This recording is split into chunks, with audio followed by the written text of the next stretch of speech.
Kita baca surat Ali Imran ayat 33, lanjutan dari yang kemarin.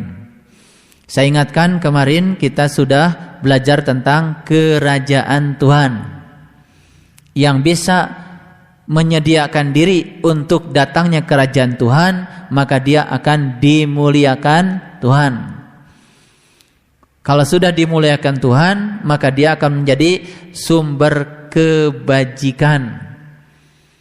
Kalau dia sudah menjadi sumber kebajikan, berikutnya dia akan mendapati rezeki yang tidak pernah bisa dihitung, yang disebut dengan rezeki tanpa batas. Bigoiri hisab wa yarzukhu. Bigoiri hisab, rezeki yang tidak pernah bisa dihitung, rezeki yang tanpa batas. Dan kita sudah tahu rezeki yang tanpa batas tentu saja dia yang tanpa batas. Yang tanpa batas adalah Allah, maka rezeki yang tanpa batas juga adalah Allah. Kalau rezeki yang tanpa batas adalah Allah, syarat untuk menerimanya harus diterima dengan yang tanpa batas. Yang tanpa batas pada diri kita adalah jiwa kita itu sendiri. Itu sebabnya para sahabatku yang dirahmati Allah, jangan lupa ketemu dengan saya sekedar untuk memotivasi, dan motivasi itu wilayahnya di dalam pikiran. Begitu bertemu berpisah dengan saya, Bapak Ibu akan menjalani kehidupan yang sebenarnya. Yang bisnis akan bertemu dengan kesulitan bisnisnya, yang kerja di kantor akan bertemu dengan kesulitan kerjanya, yang berdagang akan bertemu dengan kesulitan dagangnya, yang jadi pejabat juga akan bertemu dengan seluk-beluk kesulitan yang didapat dari anak buahnya. Disitulah Bapak Ibu sedang belajar mentransisi bahasa pikiran ke dalam bahasa jiwa. Nah, lama-kelamaan akan timbul yang disebut dengan kelembutan. Itu sebabnya para nabi, para rasul di ujung perjalanan hidupnya, mereka itu tidak lagi berbicara pakai bahasa pikiran, tapi pakai bahasa jiwa. Makanya kata-katanya yang sudah disampaikan tempo hari, jangan usil, jangan komentar, maafkan dan biarkan. Bahasa apa itu? Itu bahasa jiwa. Kalau bahasa pikirannya kan enggak gitu. Ya. Pikiran kan suka menangkap benar salah. Betul enggak? Ketika menangkap benar salah, sesuatu yang disebut salah oleh pikiran akan diapakan? Diusili. Betul enggak? Iya. Akan dikomentari. Makanya kalau kita gampang usil, gampang berkomentar terhadap sesuatu yang kita sebut salah menurut pikiran kita, itu tanda bahwa dominasi bahasa kita masih di level bahasa pikiran. Setuju nggak? Iya. Setuju ya, karena pengalaman toh. Nah, pengalaman hari ini masih terjadi kan di dalam kehidupan kita. Oke, nggak apa-apa, karena kita mau kasih cara-caranya untuk mentransformasinya. Ya, pikiran ada di mana? Ada di kepala. Makanya kenapa orang-orang spiritual mengatakan belajar meditasi itu pada dasarnya supaya headless.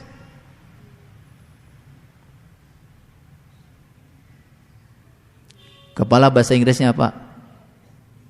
Less.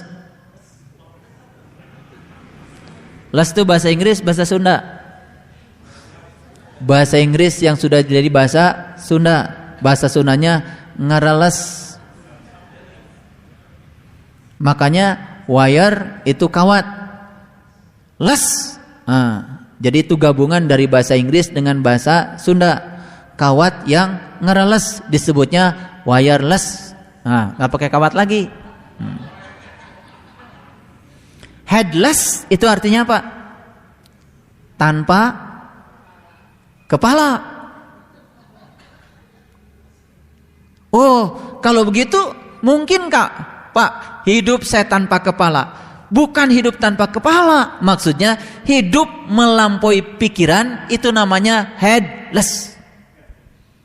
Jadi setelah saya pelajari, headless itu bahasa Qur'annya apa? Kepala itu bahasa Qur'annya gunung. Nah, gunung-gunung yang hancur luluh itu yang disebut dengan headless. Jadi latihan pertama adalah seperti yang dilakukan Nabi Musa. Saat Nabi Musa mengalami antal maut qoblal maut yang pertama nih, saat dibimbing yang pertama oleh gurunya, kemudian Nabi Musa melihat cahaya yang luar biasa. Saat itu Musa ditanyakan, tadi ingat punya kepala enggak? Musa mengatakan, tidak. Itu artinya gunungnya itu hancur luluh. Itu yang dalam teks bahasa Inggris, dalam teks spiritual bahasa Inggris yang disebut dengan headless. Makanya yang headnya belum less itu emosinya tidak terkendali. Itu yang memicu pergerakan jantung menjadi tidak terkendali. Itu yang memicu hipertensi tidak bisa dielakkan lagi. Makanya stroke itu biasanya akan menimpa orang-orang yang pengendalian dirinya biasanya kurang baik. Kenapa? Ini masalah headless. Yang kedua, saat Musa minta bertemu Tuhan di surat Al-A'raf 143, kan ketika Musa itu sudah mengalami kehancuran gunungnya, berikutnya apa? Berikutnya Musa jatuh pingsan. Nah, jatuh pingsan ini termasuk headless. Kenapa? Pikiran pun saat itu sudah tidak bisa mengingat yang lain lagi, kecuali hanya fokus kepada yang ditampakkan Tuhan di dalam penglihatan kolbunya. Jadi ilmu apa lagi yang mau kalian cari? Karena ilmu untuk headless sudah diberikan sejak kalian bertemu dengan saya. Meditasi macam apa lagi yang mau dicari? Karena apa? Karena meditasi yang paling agung adalah headless. Bahasa surat Al-Kahfinya adalah para ashabul kahfi itu tidur 300 tahun dan ditambah 9 tahun. 9 itu 2 dan 7, ya.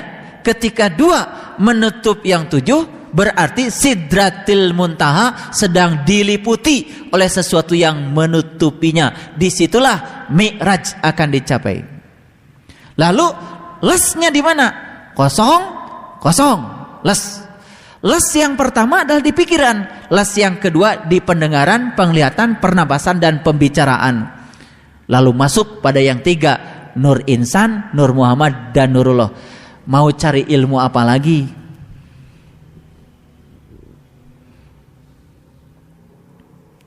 Mau cari ilmu apa lagi? Nah, bahasa orang-orang spiritual di barat itu headless. Bahasanya Osho, bahasanya Krishnamurti, bahasanya Mahatma Gandhi, semua pakai bahasanya Dalai Lama, headless. Bahkan orang yang sudah headless, berikutnya apa? Goalless. Tahu goal itu apa? Goal itu tujuan. Goal. Makanya tujuan para sepak bola adalah goal. Main cantik tapi nggak ada goal, tidak tercapai tujuan. Tujuannya adalah goal. Makanya goal itu adalah tujuan. Goalless berarti bekerja tanpa bekerja. Apa? Gimana Pak bekerja tanpa bekerja? Itu yang disebut dengan goalless. Dunia korporasi selalu menetapkan tujuan. Ini loh visi, ini misi. Vision itu adalah tujuan. Harapan-harapan, impian yang mau dicapai. Lalu bikin strategi untuk mencapai tujuan. Awalnya dunia korporasi seperti itu semuanya. Tetapi dunia korporasi yang sudah dibalut dengan spiritual sudah goalless. Nah, bukan berarti tanpa tujuan, tetapi setiap pekerja di korporasi itu melakukan sesuatu sudah tidak memikirkan apa yang dia dapat. Bekerja saja, unconditional love, sudah tanpa syarat. Tidak berpikir apa yang saya dapat, yang dia pikir adalah pelayanan. Wah, ini udah tingkat tinggi nih pembicaraan. Oke, sekarang kita tanya pada diri kita. Punten, ya. Di rumah kecil-kecilan, di rumah perbedaan kita, di rumah tangga kita, itu rumah perbedaan. Ada suami, ada istri, ada anak. Kalau anak 3, anaknya juga beda semua. Beda jenis kelamin, beda watak, beda karakter, betul? Oke. Bayangkan sekarang ada berapa? Suami, istri, dan 3 anak. 5 di rumah. Semuanya beda. Oke? Semuanya beda. Nah, sekarang satu dengan yang lain pasti berinteraksi. Yang paling banyak berinteraksi adalah suami dengan istri. Oke? Nah, lihat interaksi yang berbasis pada syarat. Misalkan ya, saya mau baik bikinin kopi buat kamu, asal kamu tolong belikan dulu cincin berlian harganya 20 juta. Misal.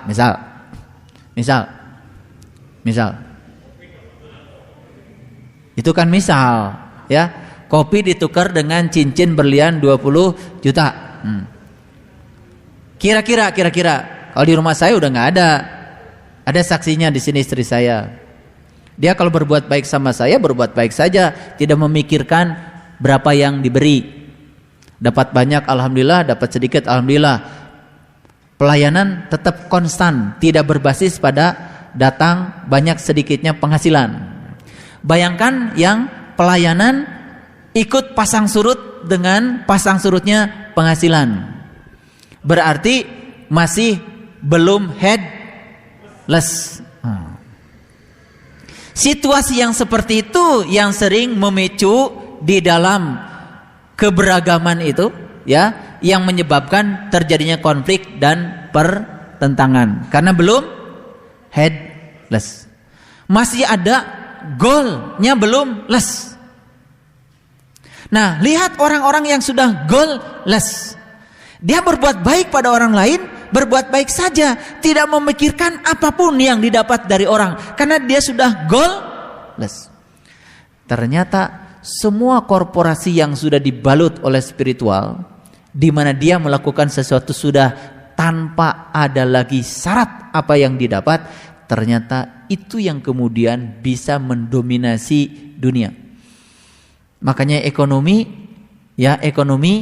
dikuasai oleh korporasi yang tipikalnya seperti itu.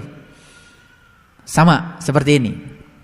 Seorang guru mengajar siswa, kalau dia hanya memikirkan berapa gaji yang dia dapat, pasti lulus. Betul nggak? Tapi kalau dia ingin melepaskan, sudah goalless, sudah tidak memikirkan yang dia dapat, dia ingin memuaskan siswa. Dia ingin melihat siswa bahagia. Saat dia lihat siswa pada mengerti dengan apa yang dia lakukan, itu sudah melampaui uang. Disitulah sebetulnya yang tidak dimiliki banyak guru, bahwa ada sesuatu yang melampaui uang saat kita memikirkan, saat kita melakukan proses pembelajaran yang melampaui uang. Itu namanya goalless. Bayangkan sekarang, dari kecil kalian diajarkan ibadah karena apa? Karena pahala. Karena apa lagi? Karena surga. Betul nggak? Betul nggak? Ya, di surga itu sudah dibayangkan nanti ada kapling-kapling kan gitu. Ya, ada kapling ini, di sini kita akan kumpul lagi di sana, katakan begitu. Ya. Semua tidak goalless. Bagaimana bisa bertransisi dari pikiran ke jiwa? Karena selama kita belum goalless, belum headless, berarti semua masih bercokol di wilayah pikiran. Disitulah dualitas ada. Itu menjadi sumber segala penderitaan. Betul nggak? Oke. Baik, kita lihat ayat ini. Ya. A'udzubillahi minasyaitonirrajim. Bismillahirrahmanirrahim. Innallaha astafa Adama wa Nuhan wa ala Ibrahim wa ala Imran alal alamin. Di sini yang dibicarakan ya, pertama Adam, yang kedua Nuh, yang ketiga Ibrahim, yang keempat Imran. Di sini dikatakan alal alamin, dan diterjemahkan dalam terjemahan kita adalah melebihi segala umat. Alal alamin di terjemahan Quran sering diterjemahkan melebihi segala umat, melampaui segala umat.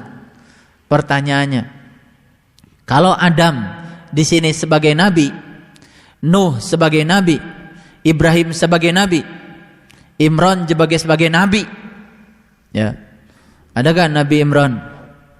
Iya, makanya Nabi bukan 25, Nabi itu 124.000. Yang hafal 25 itu ya. Nabi itu berapa? 124.000. Yang hafal 25, bukan nabinya 25. Yang hafal 25, itu pun gak hafal-hafal. Coba perhatikan. Kalau saya berbicara alam nih, alam. Lihat alam. Alam itu selalu dualitas. Ada siang, ada malam. Betul? Ada putih, ada hitam. Ada sukses, ada gagal. Ada tiada. Di sini dikatakan Adam, Nuh, Ibrahim, Imran, ini adalah orang-orang yang sudah melampaui alam. Paham? Berarti sudah melampaui dualitasnya alam. Berarti sudah headless, sudah goalless. Sama nggak kalau gitu? Nabi Adam, Nabi Nuh, Nabi Ibrahim dengan Imran ilmunya sama? Sama. Bukankah Nabi Muhammad juga dari keturunan Nabi Ismail? Nabi Ismail dari keturunan Nabi Ibrahim. Berarti ilmunya sama. Berarti semua ilmu para nabi itu intinya adalah headless. Al-Qari'ah, Mal-Qari'ah, yauma yakunun nasu kal farasil mabsus wa takunul jibal kal ihnil manfus. Jibal apa? Gunung.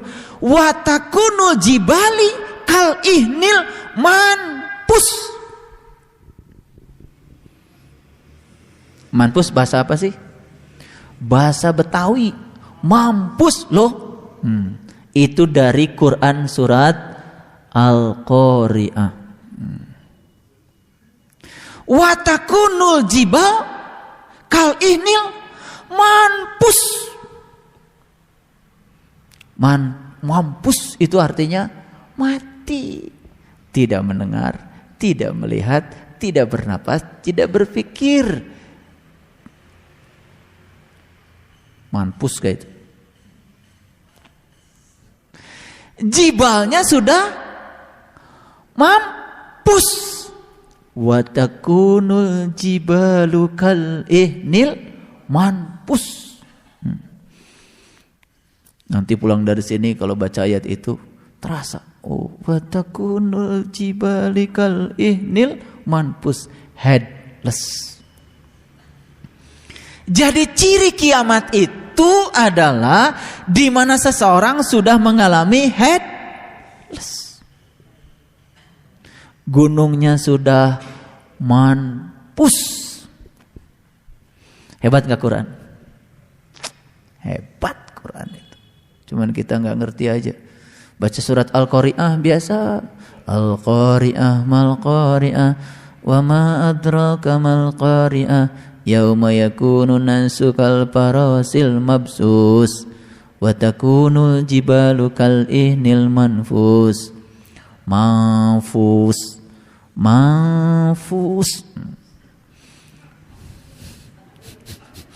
Ikhfa. Ribut di ikhfanya aja. Lupa kalau di situ ada kata-kata manfus. Manfus. Oh, itu kurang-kurang. Manfus.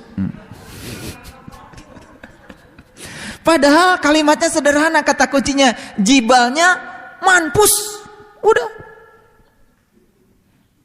Setelah itu kalimat berikutnya, wa takunul jibalu kal ihnil manfus fa amma man sakulat mawazinuhu fa huwa fi isatir radiyah wa amma man khafat mawazinuhu fa ummuhu hawiyah wa ma adraka ma hiya narun hamiyah. Kan itu lepas dari dualitas.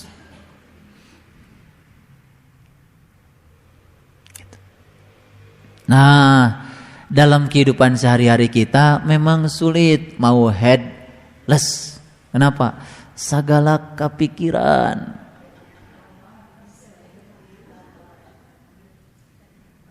Bahkan lagi tidur pun gunung ini tidak manpus. Lalu mimpi yang buruk-buruk, lagi tidur pun masih mikir. Wah, kehidupan yang sangat memenderitakan. Itu sebabnya saya sampaikan selamat buat mereka yang sudah bisa manpus jibalnya. Jadi bahasa Quran itu sangat lengkap sebetulnya. Bahasanya sama sih, cuman kata-katanya secara kamus kelihatan berbeda. Ada manpus, ada bunuh diri, kan gitu. Betul nggak? Iya. Ada Sidratil Muntaha ditutup, kan gitu. Macam-macam bahasa Qur'annya, macam-macam. Ada istilahnya Ashabul Kahfi masuk ke dalam gua. Banyak istilah-istilahnya. Ada istilahnya disembelih sapi betinanya. Banyak istilah.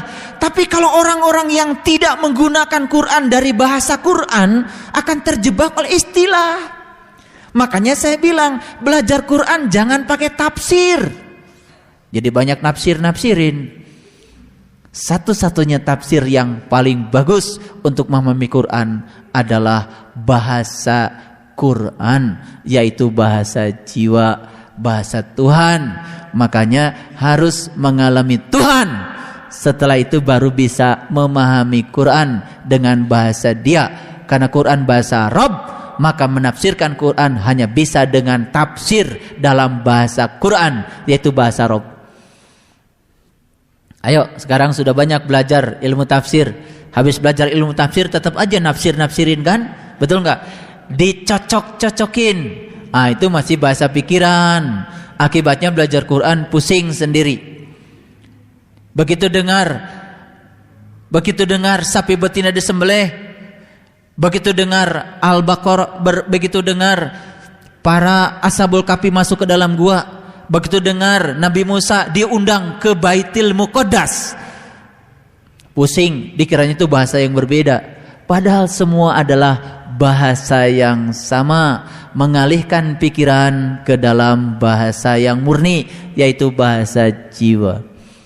Coba perhatikan orang-orang yang bicaranya sudah pakai bahasa jiwa, lembut, tidak gampang menilai, tidak gampang menjas, lembut, gampang memahami. Itu. Baik, kita lihat. Jadi siapa nih yang diunggulkan oleh Allah? Adam. Kalau Nabi itu 25, di sini disebut semua sebetulnya. Yang pertama adalah Adam. Kan Nabi yang terakhir Nabi Muhammad kan diwakili oleh Nabi Ibrahim dari keturunannya. Jadi sebetulnya kesimpulan saya dari kajian saya, semua nabi, semua rasul sebetulnya inti sari ajarannya adalah melampaui segala alam, melampaui segala dualitas, karena alam adalah dualitas.